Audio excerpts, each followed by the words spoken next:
What about early on? Maybe when you and your partner and secretary were first just like dreaming of scaling, right? And you're trying to think through these things before you had this amazing handbook, right? 200 plus pages of training. What were maybe some of the strategies then that helped you all to scale quickly in the very beginning?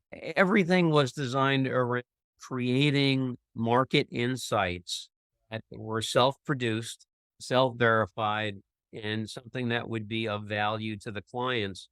And then it was all about prospecting. It was getting on the phone, calling folks back in the early days before technology was really big. It was nothing more than phone calls and hard mail. There was no other way to get in touch with people. So you were on the phone all the time. We sent out hard mail like clockwork every month. Every owner in our territory got a piece of hard mail from us.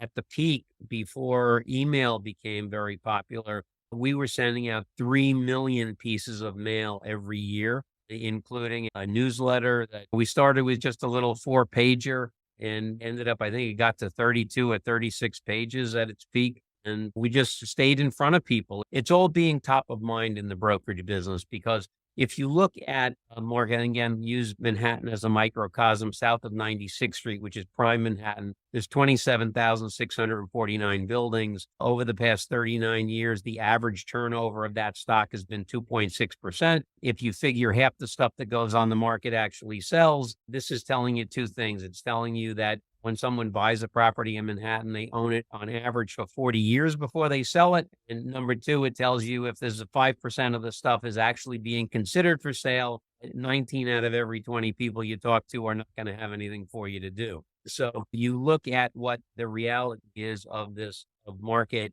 turnover and activity, and that helps guide what you're doing, how you're doing it, how you're approaching the business. And so sending out that mail regularly to people was a key piece of staying top of mind because when that the main reasons for having to sell, death, divorce, taxes, partnership disputes, things like that. When that happens, that moment happens when somebody realizes, hey, I have to do this, you want to be the first thing that folks think of. And if you're constantly in front of them with good and valuable information, they're going to think of you. And hopefully they think of you first when they decide that they need to do